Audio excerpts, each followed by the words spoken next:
Chapter 44, Sly.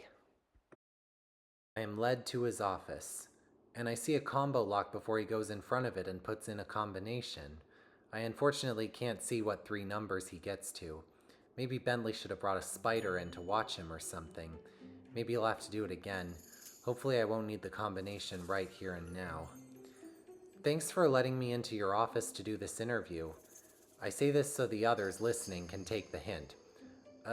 Yeah, he says passively. Branwell's mother was right. It is pretty stuffy in here. One wall is plastered with photos, most of which are of Roger posing with someone, presenting a smugness and probably a desire for most people not to come in here. He also has a computer turned on. I try to look half-hearted as I look around the rest of the room, and I see a small vent just above me. So you have a degree in business management from London South Bank, Roger implies. Yeah, just left recently. And you worked as a cashier at Darby's for 6 months. Tame summer job, though it was anything but. As well as a filer for Robbie Pishman of the Katika estate. I know Robbie, met him a few times for business deals. Knowing better than to say anything that could contradict him or anything he knows about the guy, I show surprise at the coincidence. So why would you want to be a labeler?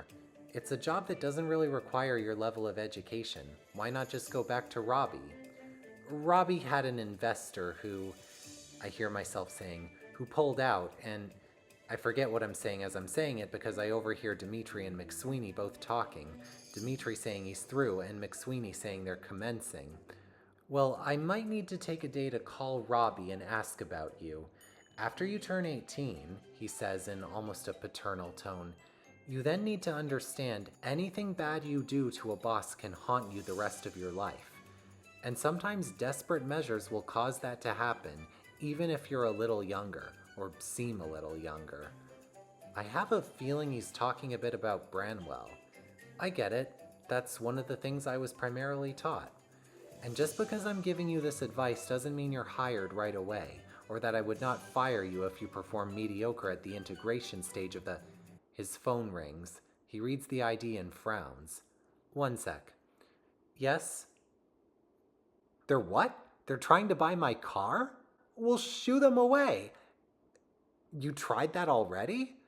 Is something wrong? I say casually, trying hard not to snicker. I don't know, just... He talks back into his phone.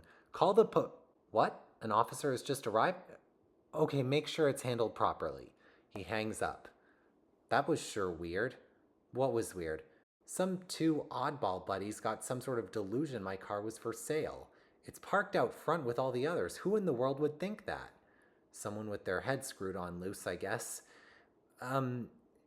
If now's not a good time for the job, I could come back later, but before I do, I had a few questions I wanted to ask. Don't worry, they're quick. What are your business hours? 7 to 3. And I expect overtime if we end up extra busy with... The phone rings again. He checks it and groans. I can tell it's the same guard.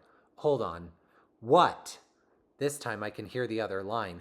The officer's saying they do have the right to ask for a price on your car, and she's requesting you get out here so you can start a negotiation. There's nothing to negotiate. He slams the other hand on his desk and a few papers fly off. I leap off my chair and back away, more out of acting the part than being nervous. I overhear Bentley in my comm saying he finally had the chance to get his machine into the vents from the outside. I overhear other guards running from outside to the parking lot. That is so not true, he exclaims. There's no such thing as a law that protects those with my specific car type. Okay, I'm coming out. He leaps out of his chair and stomps over to his door, then stops and remembers I'm there. You get out too.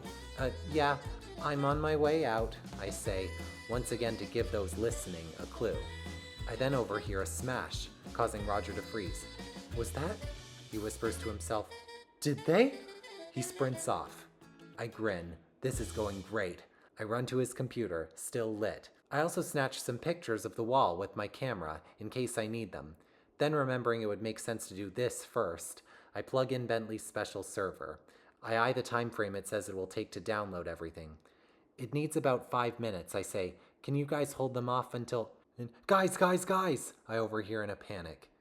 It's Dimitri. He sounds like he's whispering, and terrified.